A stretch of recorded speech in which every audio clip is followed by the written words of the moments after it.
Dear students, আজ আমি তোমাদের কষে দেখি সিক্সের একের এ থেকে ই পর্যন্ত অঙ্কগুলো সমাধান করে দেখাবো। এ নম্বর অঙ্কটা কি আছে, 10 টাকার 1/2 অংশ কত টাকা সেটা বের করতে হবে। তো প্রথমে কি লিখবো, 10 টাকার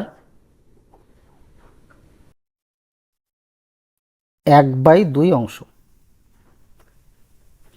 তাহলে 10 টাকার 1/2 অংশ কি, 10 গুণ, মনে রাখবে বন্ধুরা, এই যে টাকা হোক আর মাস হোক বছর হোক, কোনো কিছুর যখন অংশ বের করব তখন কি করব, যেমন ধরে নাও এখানে কি আছে, 10 টাকার হাফ অংশ আছে, এই 10 টাকার সাথে তার অংশটা কি হবে, গুণ হবে।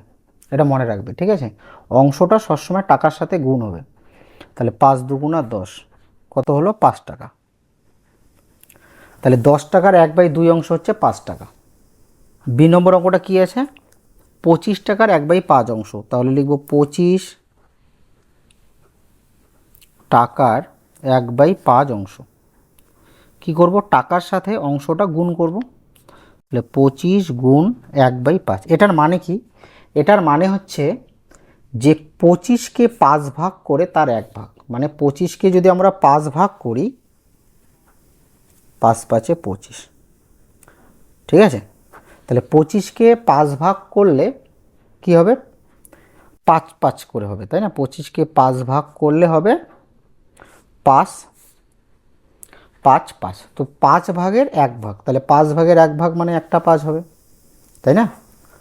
বুঝতে পারলে তো? তো 25 টাকার 1/5 অংশ মানে 25 টাকাকে 5 ভাগ করে তার 1 ভাগ। এই যে 25 টাকাকে 5 ভাগ করে তার 1 ভাগ, 5 5 25, কত হবে, 25 টাকার 1/5 অংশ হচ্ছে 5 টাকা। বুঝলে? সি নম্বরটা কি আছে, কত টাকার 1/3 অংশ 4 টাকা। এখানে 1/3 অংশ কিন্তু 4 টাকা, তাহলে এখানে অংশ আর টাকাটা কিন্তু সেম। এখানে লক্ষ্য করো, 10 টাকার 1/2 অংশ কি 10 টাকাই হবে? অবশ্যই 10 টাকা হবে না। কত পেলাম, 5 টাকা পেলাম, তাই তো?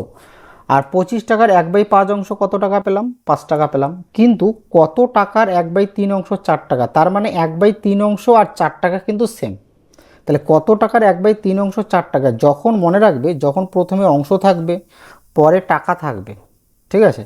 যখন প্রথমে অংশ থাকবে পরে মিনিট ঘন্টা মাস যাই থাকুক না কেন, যদি অংশ আর সংখ্যাটা সেম হয় তখন কি করতে হয়, ভাগ করতে হয়, ঠিক আছে?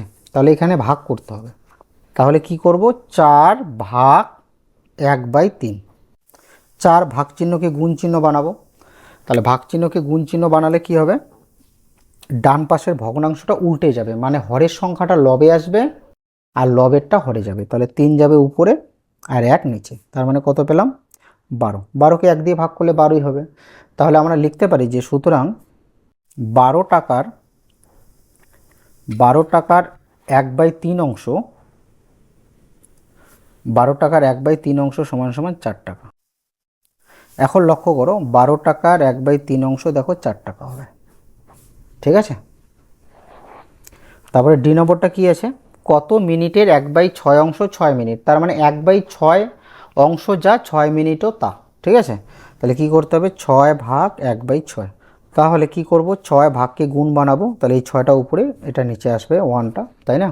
তো মনে রাখবে, যখন ভাগ চিহ্নকে গুণ চিহ্ন বানাবে তার ডান পাশের ভগ্নাংশটা উল্টে যাবে, হরটা লব হবে, লবটা হর হবে। তাহলে কত হচ্ছে, 36, ঠিক আছে? তাহলে লিখতে পারি যে সুতরাং 36 মিনিটের 1/6 অংশ, 36 মিনিটের 1/6 অংশ সমান সমান 1/6 অংশ 6 মিনিট, ঠিক আছে? দেখো 36 মিনিটের 1/6 অংশ 6 মিনিট হবে। বুঝলে? ই নম্বর অঙ্কটা কি আছে, আমি মালার থেকে তার 1 ঝুড়ি আমের 1/3 অংশ আম নিলাম।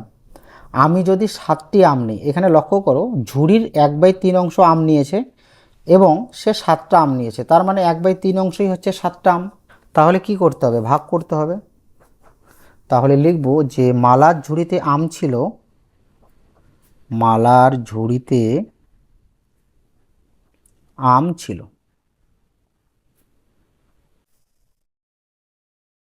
তাহলে কি করতে হবে, 7 ভাগ 1/3 টি।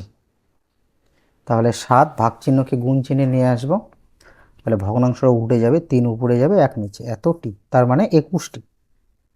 তাহলে মালার ঝুড়িতে কয়টি আম ছিল? 21টি আম ছিল।